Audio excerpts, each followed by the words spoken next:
গণজাগরণ কণ্ঠ টিভির পক্ষ থেকে সবাইকে স্বাগতম। আপনাদের সাথে আছি মোহাম্মদ নজরুল ইসলাম।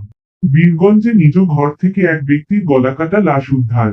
দিনাজপুরের বীরগঞ্জ উপজেলায় নিজ ঘর থেকে দানিউল ইসলাম 52 নামে এক ব্যক্তির গলাকাটা লাশ উদ্ধার করেছে পুলিশ।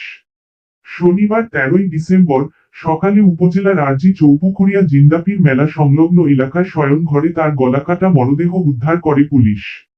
নিহত দানিউল ইসলাম উপজেলার সাতর ইউনিয়নের আরাজি চৌপুকুরিয়া গ্রামের মৃত নজরুল ইসলামের ছেলে। স্থানীয় সূত্রে জানা যায়, সকাল 10টার দিকে দানিউল ইসলামের বাড়ির একটি কক্ষের দরজা বন্ধ দেখতে পান স্বজনরা। সন্দেহ হলে তারা দরজা ভেঙে ভেতরে ঢুকে তার রক্তাক্ত লাশ দেখতে পান। পরে দ্রুত আশপাশের লোকজনকে বিষয়টি জানানো হয়।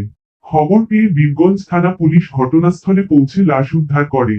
বীরগঞ্জ থানার অফিসার ইনচার্জ ওসি মো. সাইফুল ইসলাম হত্যাকাণ্ডের বিষয়টি নিশ্চিত করে বলেন, সুরতহাল রিপোর্ট প্রস্তুত করে লাশটি ময়নাতদন্তের জন্য দিনাজপুর মেডিকেল কলেজ হাসপাতালের মর্গে পাঠানো হয়েছে।